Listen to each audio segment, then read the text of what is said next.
Maitsys, the #1 global enterprise IT consulting partner, operating in every major continent, trusted by Fortune 500s.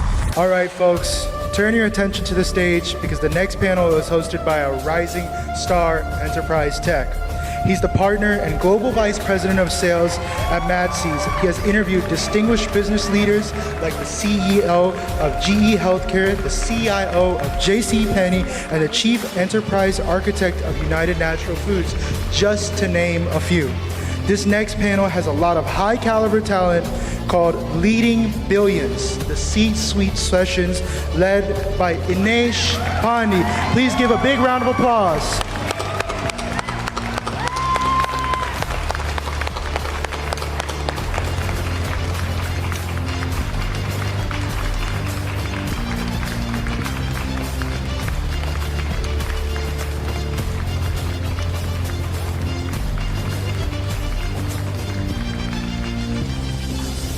அனைவருக்கும் வணக்கம்.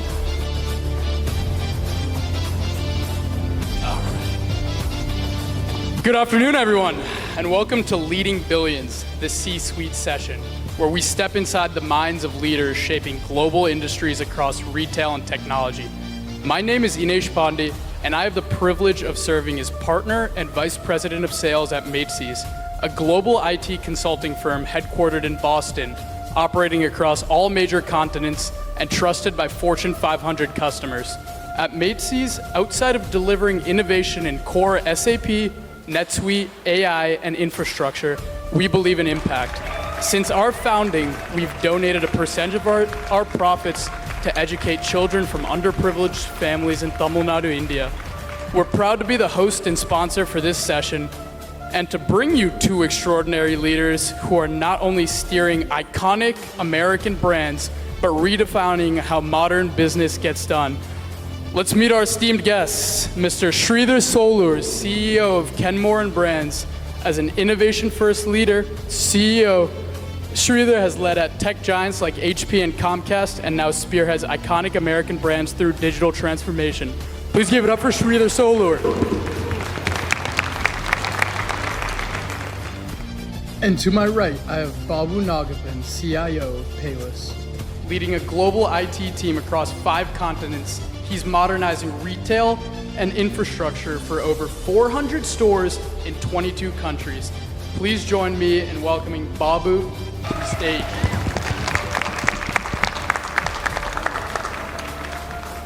All right, #1 theme for this panel that I want to start off with is decision-making at scale. What's going on behind the boardrooms of these iconic brands? Sridhar, you've been at the helm of both startups and legacy brands. How do you make bold decisions when stakes are high and millions are on the line? First of all, thank you for having me on the panel. I wish, Inesh had given us a little bit more heads up so that all of us could be wearing the same colored shoes, With that said, I want to highlight 3 things in terms of decision making. You want to lead with extreme ownership. That's #1. And when I say this, when you make those decisions, most of the times you have incomplete information, but you need to take complete ownership. It's really, really hard. And the temptation to stall and wait for consensus is very tempting, but you need to be decisive. Remember what Jeff Bezos said, most of the decisions are two-way doors. That means, you can basically make a decision and then go back on it. But indecision is what is going to kill you. So #1 is lead with extreme ownership, make decisions with incomplete information. The second one, always remember, clarity beats consensus. You can't please everyone. And the third one is, in every walk of life, in every meeting, remember, progress beats perfection. That was absolutely fantastic, Sridhar. Thank you very much. That definitely resonates with me, being in the line of sales, progress over perfection. You got to make decisions without incomplete data sometimes, and I'm just so happy you brought that up. I want to point your attention to Babu. I want to ask you, retail is evolving so quickly in today's modern era. How do you decide which innovations are worth investing in and which to pass on?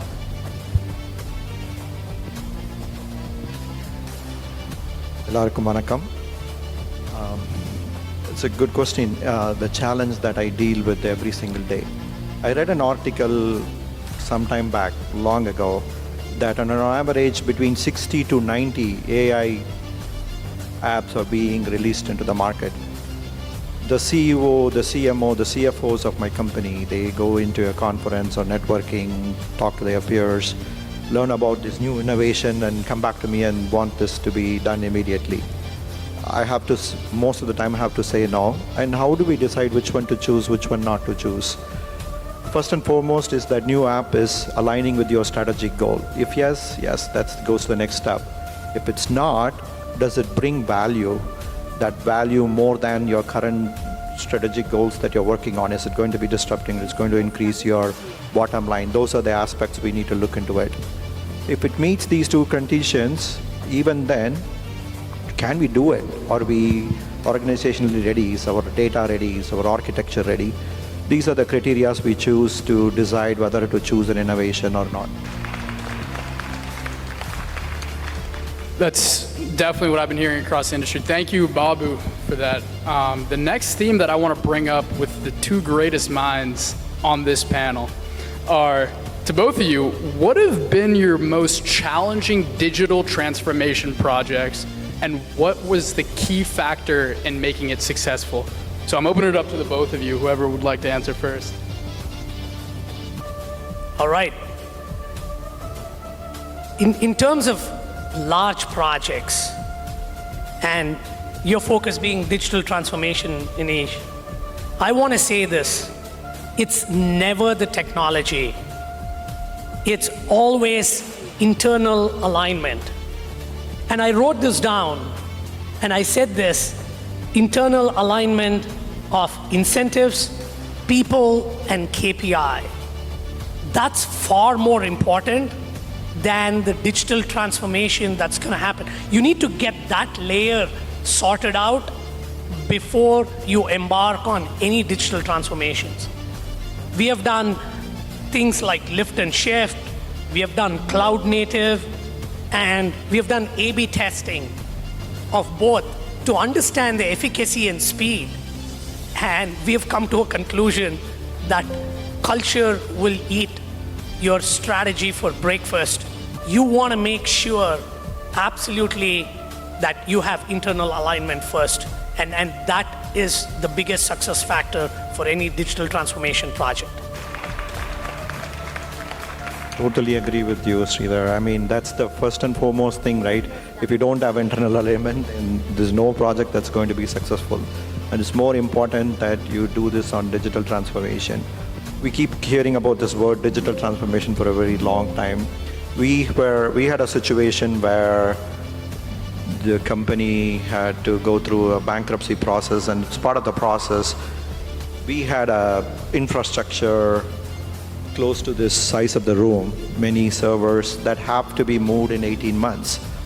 So it has to be done. There was no choice.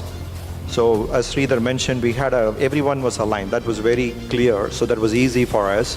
And the second thing what we have to do is we have to understand that not everything is possible within the time frame. So we have to shortlist to a minimum viable. What can we do? The things what we can't do, what is the standard operating procedures? How is the business can manage those things until we are ready to deliver those things? Again, as Sridhar mentioned, is the business alignment. Prioritizing is very, very key in this process.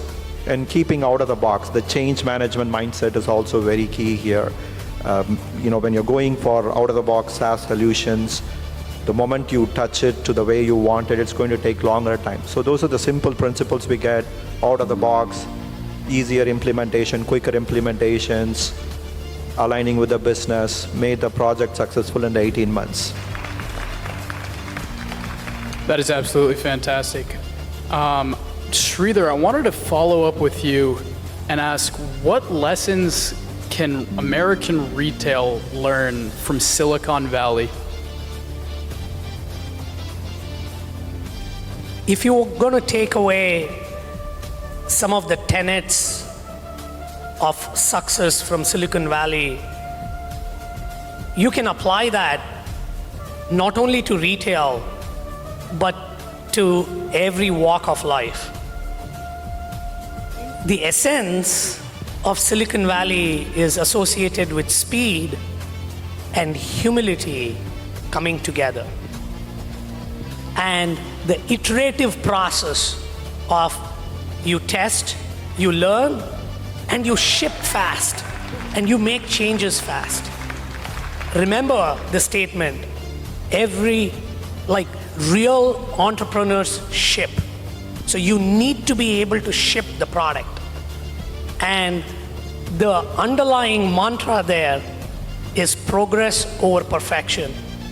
And I really think that has to be imbued into every organization, every industry, and you will only see the metabolism of that organization increasing if you can embrace the tenets of Silicon Valley. Thank you for that. And Babu, I wanted to ask you specifically, how do you lead a global tech team while maintaining a common vision? ஒரு குட்டி கதை சொல்கிறேன் for this to answer this. I was very young in my career. I had the opportunity to work in Israel, Gaza, and Jordan. So I went to one of the colleagues' daughter. She was a 6th grader. I learned Arabic there.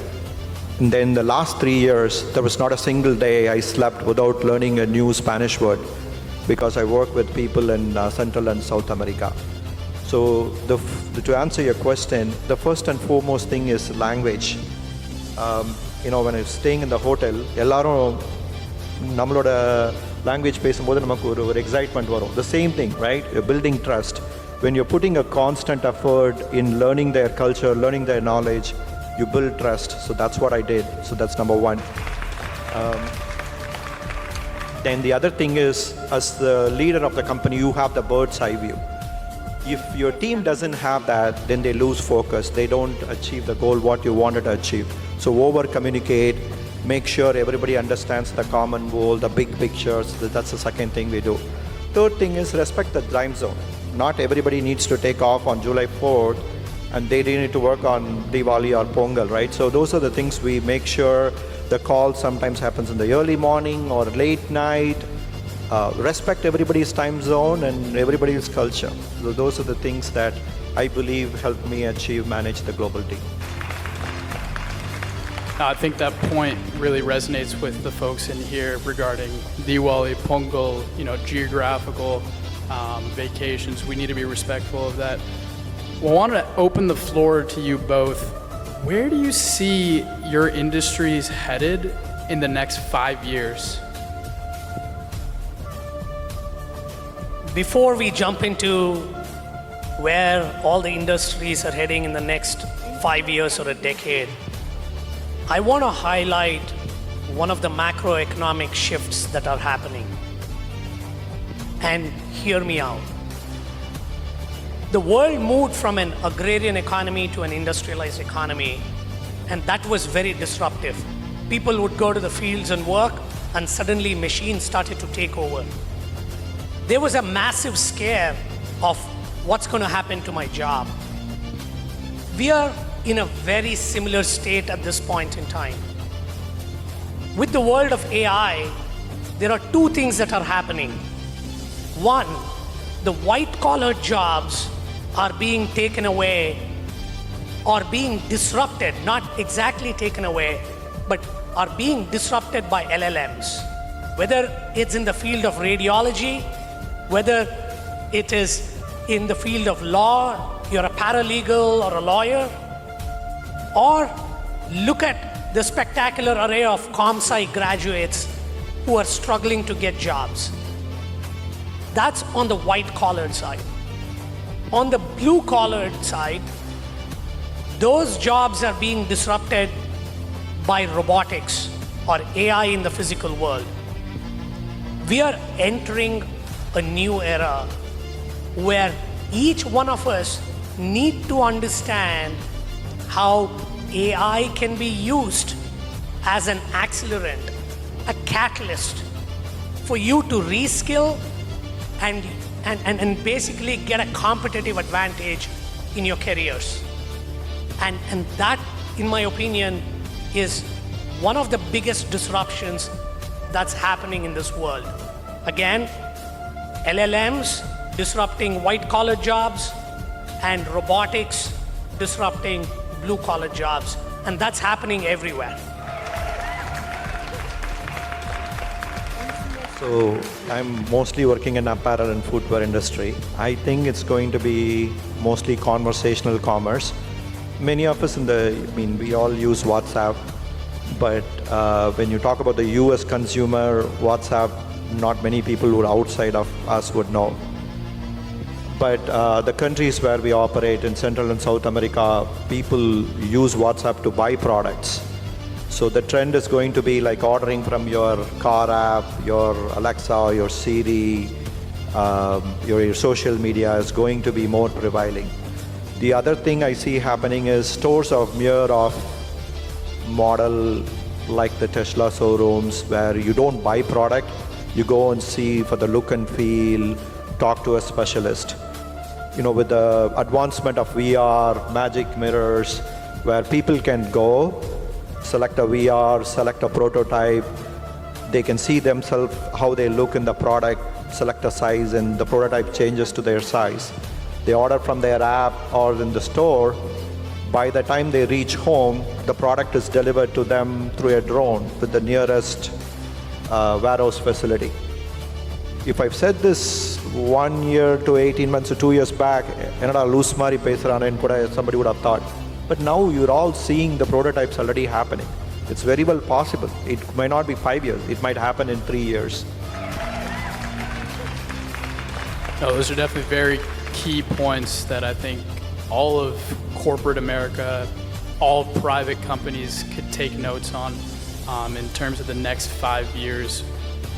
I also wanted to ask you guys, while we have the opportunity to have this many hundreds, if not thousands, of native Tamil people in the same room, what advice would you give to aspiring Tamil leaders or entrepreneurs trying to build billion-dollar impact from the ground up? I'll keep this really quick. Start from wherever you are, whether it's in India or here. Have extreme curiosity, grit, and always have a sense of a strong why. That's number one. 2, remember, bold decisions doesn't start with funding or a title. You don't have to be a CEO or a CIO, right? In your own right, you are CEOs and CIOs. Start with some bold decisions. Find a sense of purpose and refuse to wait for perfect conditions. You need to start today to be an entrepreneur. Good, Sridhar. I would start tagging along with Sridhar, right? Never quit learning. Even in this conversation, there are few key takeaways for me from Sridhar, from Inesh, and each and every one of you I'm going to interact today. There is some lesson, there is always a key takeaway. So never quit learning. Second thing I would advise is look for long-term values. Third advice I would look for is build a strong team, strong people around you. Look for people with the right attitude, not necessarily the right certification. Quick learners. What you need a knowledge today can be outdated with the new technology that's coming in tomorrow. So people with the right attitude and quick learning capability, you build a strong team, you will be successful. Thank you very much, guys. As we wrap up, I want to thank each of our incredible panelists for your insights and, more importantly, your candor. This session was made possible by Maitsys, a company I'm honored to represent.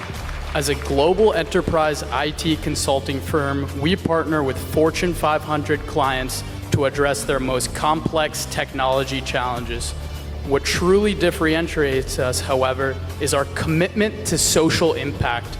We actively reinvest in communities, particularly within Tamil Nadu, where we not only hire and develop high-performing IT teams at our Madurai facility, but also support educational opportunities from children from underserved families. We hope today's conversation has not only inspired you, but reminded you that big impact starts with bold leadership. Thank you very much for your time, and I hope the best for you all.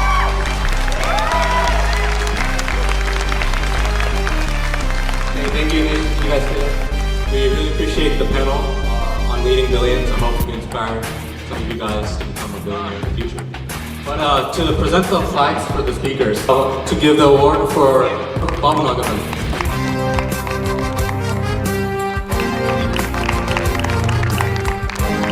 For Sridhar Solur.